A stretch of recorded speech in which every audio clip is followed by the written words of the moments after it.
So welcome to our snippets for this week. Hope everyone is doing well. So we're going to be looking at late Carter, Reagan, into the collapse of the Cold War. This is a chart that shows Jimmy Carter's approval rating trend. You can sort of see it's just sort of down for his entire presidency. The one burst up is a deceptive burst up. It's the aftermath of the Iran hostage crisis. And once Carter is unable to solve the hostage crisis relatively quickly, you can see his approval goes back down.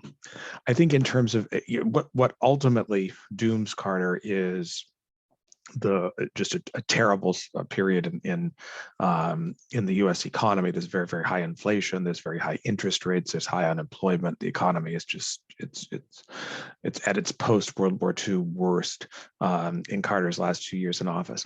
But there is a foreign policy element to this as well, in that there is a perception that Carter's foreign policy has actually, and his concern with human rights, has weakened the U.S. position abroad and has emboldened anti-American totalitarian forces. And it certainly seems as if these sort of extreme anti-Americans are on the rise in the late 1970s.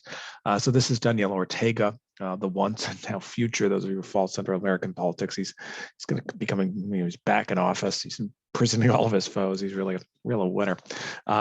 Ortega heads a revolution called the Sandinistas. It's a coalition, but dominated by Marxist forces, and eventually will purge the non-Marxists within it, that overthrows an equally brutal right-wing authoritarian government that was aligned with the U.S., headed by two generations of the Somoza family. This is 1979.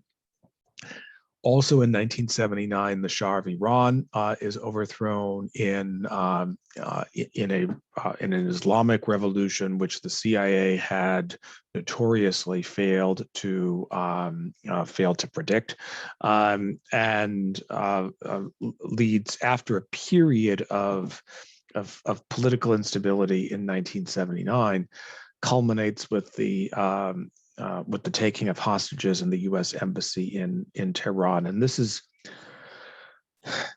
a serious intelligence failure. The U.S. should have gotten everyone out of Iran in the summer of 1979. There had been Islamist militants who had overrun the U.S.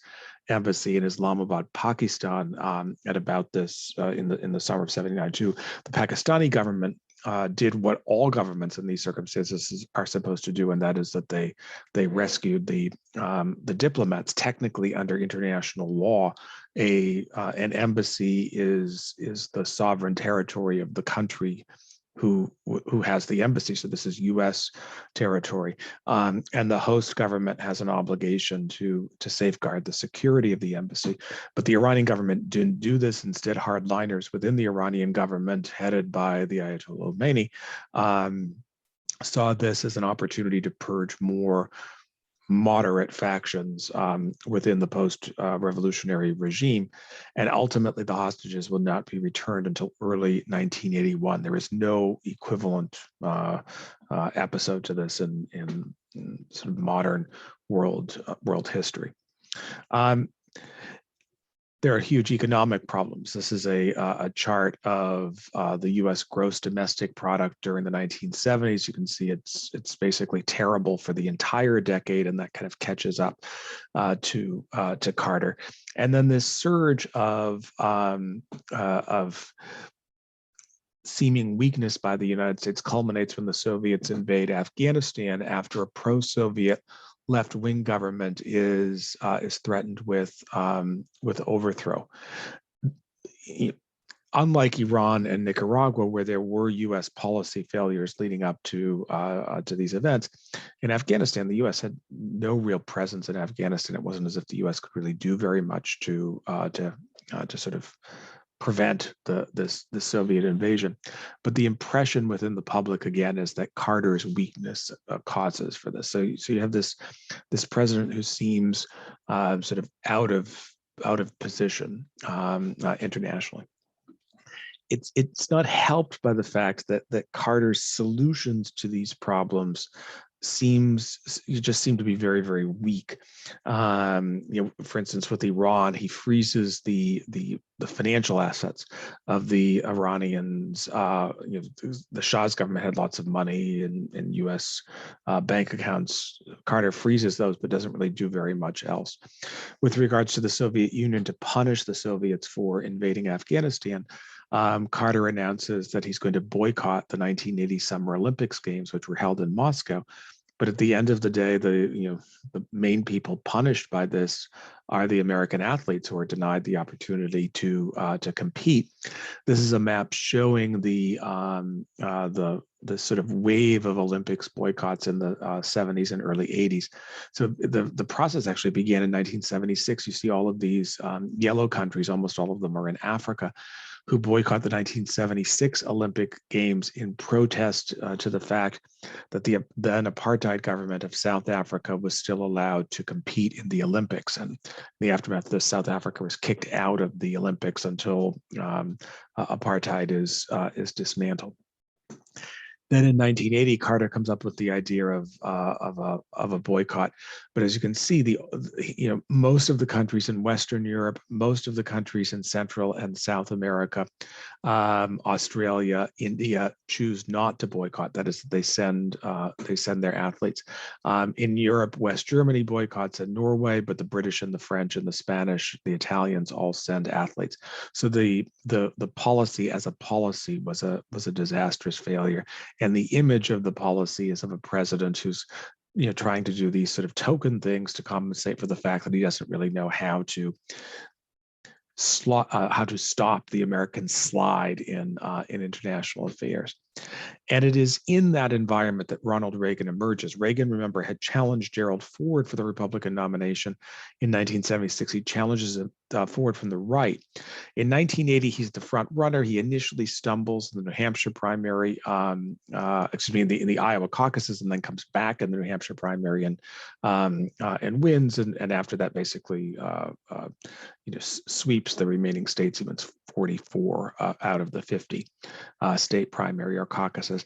And his core critique of Carter is that Carter had failed to confront communism. Carter's policies had led to the United States falling behind the Soviet Union in the Cold War, and that if he comes back, if he's elected, he will restore American, sort of power internationally by dramatically increasing U.S. military spending, by rhetorically confronting the Soviet Union.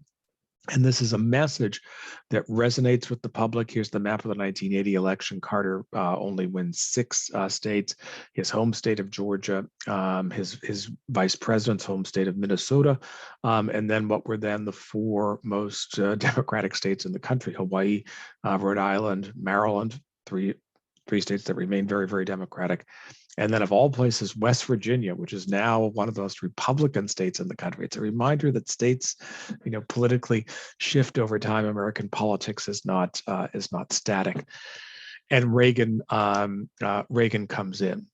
It's not just, by the way, Reagan's victory that suggests the emergence of a more right-wing approach to international affairs in the Western world. The year before Reagan is elected in 1979, Margaret Thatcher, running on an anti-communist platform, is elected the new prime minister of Great Britain.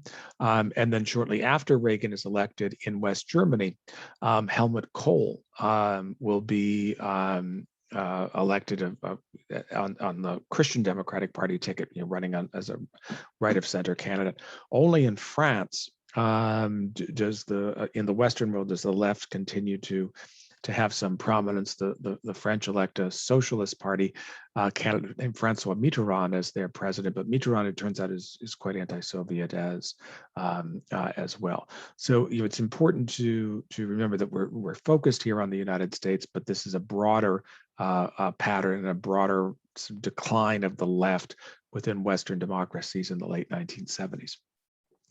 Reagan redeems his promise. You can see he dramatically increases defense spending during his time in office, more or less doubling it during his first 6 years. And he appoints a very hawkish cabinet. Caspar Weinberger, the man on the left here, is his defense secretary, strong advocate of boosting defense spending. His first secretary of state is a very hardline, very aggressive figure, Alexander Haig, former general, former Nixon administration aide. Haig will get basically fired in 1982 and replaced by a more moderate figure, George Shultz.